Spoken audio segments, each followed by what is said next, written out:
Rev up your engines!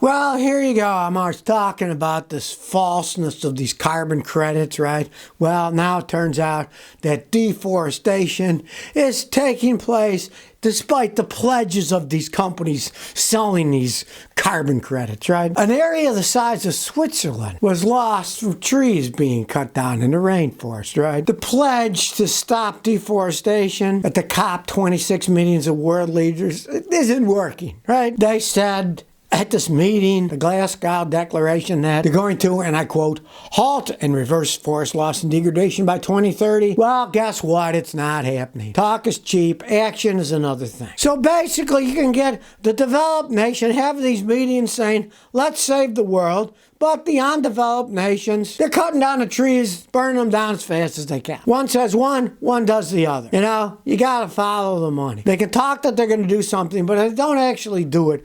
All this carbon credit crap and all this, we're going to save the planet, it's just hot air balloons. Now, Brazil dominated it last year. The deforestation increased by 14%. Not that it decreased, it increased. These developing nations, they're going to do whatever they want, you know? And Indonesia has increased more than any other country. The loss of forests, they're chopping them down, burning them up. And as you can see here in Indonesia, burning up stuff, they're making palm plantation because the palm oil is worth money, right? In West Africa, they had the largest increase. Even though there's hardly any forest left, they had a 71% increase of knocking out whatever's left. They're like, well, there's still some, let's take it till there's nothing left. If you want a historical precedent for this, think Easter Island with those big old stone heads, right? Originally, it was all covered with trees. Well, they cut all the trees down, made the stone heads, burned them all down, and then guess what? Most of the people went extinct. Instead of talking, people need to do some action if they're really serious about this and not making this, well, we'll have carbon credits here.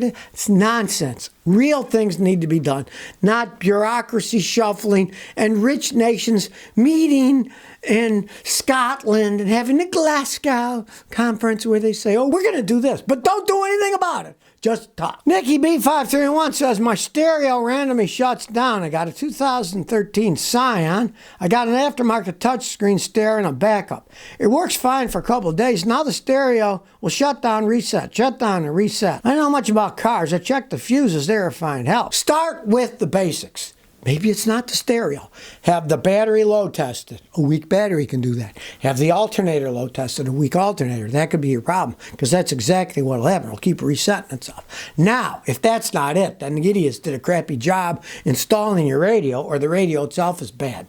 If you have a bad ground on the radio or a bad power wire, as soon as that ground or power wire loses connection, it'll turn your radio off and it'll reset itself, right? Either they installed it wrong and the wires aren't on tight, or they sold you a bad unit. That I can't say. I'd have to test that myself. From my experience, you said it worked for a few days and then stopped working, I'd say you just got a bad radio. You know, those things are all made in China. I've seen like 20-30% of certain models not work right out of the box or break within the first month. A lot of stuff's cheap junk, right?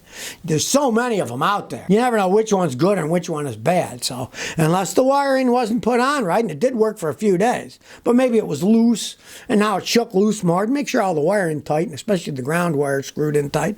But if it is, you probably got a bad unit. Jenny Anydot says, should I get a newer Nissan Quest or an older Toyota Sienna? We want a reliable minivan. Our option is a 2010 Sienna with 100,000 miles or 16 Quest with 80,000 miles. Which is a better buy? Well, the Toyota by far. The Nissans don't hold up as well. If you want to do just a visual test, look around your neighborhood. You'll probably see as you drive a bunch of Toyota Siennas.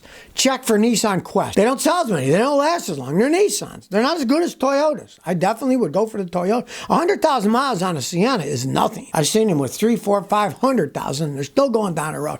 Definitely get the Toyota on that. And I'd nix on the Quest. I mean, look yourself. How many of them have you seen? I hardly ever see them. And you see Siennas all over the place. Earl B says, I got problem charging my AC system. It's not cold. I replaced the compressor, accumulator, orifice, and get 1 pound of freon in the system. Lowest pressure is 30, high is 100. Took apart the old compressor, doesn't have any damage. You think I have a high side restriction in the condenser? I would say no. Because if you had a high side restriction in the condenser, your compressor compresses the refrigerant and blows it through the condenser. If you had a restriction in that condenser, the high side would go way up. Now you've got normal low pressure, 30 psi is good enough. It should be maybe 35, 40, but that's good enough to make it cold. And you said the cold side's cold, right? But if you had a restriction in that thing, your high side pressure would go up because the compressor would be pushing against it and the pressure would go up. Now, I'm assuming you said you put a new compressor on. I'm assuming a new compressor isn't any good because it should put out a lot more than 100 psi. Like I say, if that condenser was clogged up and it was a new compressor, the pressure would keep going up because it can't push it through. So on the back side there, the high side, the pressure would keep going up and up and up. I'm assuming you got a bad compressor. That's what I'm thinking. Because the low side is cold and it's sucking, so all that part's working. But the high side's only 100 psi. I'd say you got a bad compressor. You know, it's the only thing that makes sense. Because if the condenser was clogged, your high pressure would be high. It wouldn't be 100 pounds, which is low when it's running. Fire CJ says, should I buy a Volvo XC90? Looking to upgrade 3-row SUV. I see a few of them at a good price with decent miles. I know they're luxury. Are they reliable and worth it to get one? You're talking about a used European car. Now, of course, realize the Chinese now own Volvo. They say in the future they're only going to make hybrid cars and electric cars, so they may not follow up on these. Now, the XC90s are decent built, right? If they do have decent mileage, if it has less than 100,000 miles, and a mechanic like me checks it out and says it's good, you can't trust anybody. It could be through floodwater stuff. You got to have a mechanic check out any used car. I wouldn't care if it was 6 months old. Could have been flooded, right? So you got to do that. But if they say it's okay, and you get a decent price with less than 100,000 miles, it could be a good vehicle. You know, they're not terrible vehicles. As they age, they're tremendous money pits for repairs. Engine work, transmission work, all cost a fortune. But they're Volvos, and those 90s were pretty well made. Ghetto Billy says 2020 Ford Fiesta, 37,000 miles for $4,000. A good deal? And if it's an automatic transmission, don't touch it. They're garbage. If it's a standard transmission, that's a good deal. They can last a long time. Now, they're cheap little cars. They ride like crap, but you know what you're getting. It's a Ford Fiesta, right? But they're relatively zippy, and with a standard transmission, you can really zoom around in those things. It probably has a failing transmission if they're selling it for $4,000 with only 37,000 miles, and you wouldn't want to get in that ball of wax. Mr. Smile says, have you ever farted and blamed it on someone else? Oh yeah, lots of time when I was young. Now I'm old, I don't care. What do they say, the old saying, the old fart? Well, when you get old, you don't care anymore. Let it loose and laugh. You get old, you don't care. You realize it's all meaningless nonsense anyways, right? But when you're young, teenagers, everybody's nervous, looking at each other, tweeting about everybody. Oh, Billy farted, right? Well, no, I don't care anymore. When I was a kid, of course I did. Everybody did. My father used to blame it on the barking spiders. That was his excuse. Reggie says, what are your thoughts on bike racks for sedans? All right. Well, I don't like them because they ruin the car. My wife's Lexus that I bought for $3,000 with 65,000 miles. The previous owner had one of those bike racks on the back, right? And it scratched up all the paint on the back. That's how I got the car for $3,000.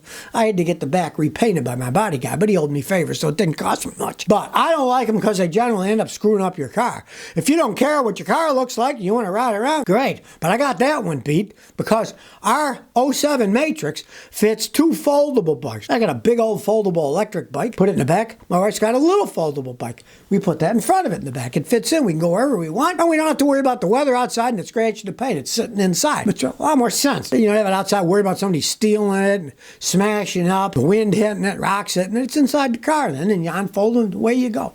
Doesn't take 2 minutes. I'm not sure, says Scotty. Which is best? A Tahoe, an Expedition, or an Armada? All right, if you're talking about brand new ones, the Armada by far. I don't like the Tahoes. The Expeditions aren't what they used to be with all this EcoBoost crap and the 10-speed transmissions that break. Actually, the Nissan Armada is a really good vehicle. Now, they're all pretty much gas hogs. They can give you this crap about, here's the EPA rating. Well, it's a bunch of nonsense. They're gas hog, giant gas hog vehicles. If you want one that's going to last, hey, the Nissan Armada. I personally would go Toyota for a big giant one myself, but you didn't put that in the choice. Aiden G says, Scotty, what's an acceptable amount of shock absorber seepage on a new car? I would say none. They should not seep. All the new good cars, Toyotas, Lexuses, they do not seep. There's an oil seal, right? And they shouldn't seep. When they start seeping, that means the seal isn't doing its job. Now, granted, they make things like crap these days, not as good as they used to, so a lot of stuff will leak. It's just like some of these GMs, people buy them, they got 20,000 miles, they start burning oil, and they said, well, would you realize that burning a quart of oil every 1,000 miles is normal for these engines?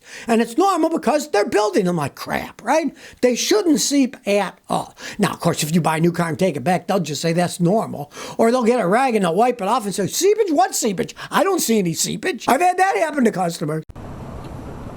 So if you never want to miss another one of my new car repair videos, remember to ring that bell.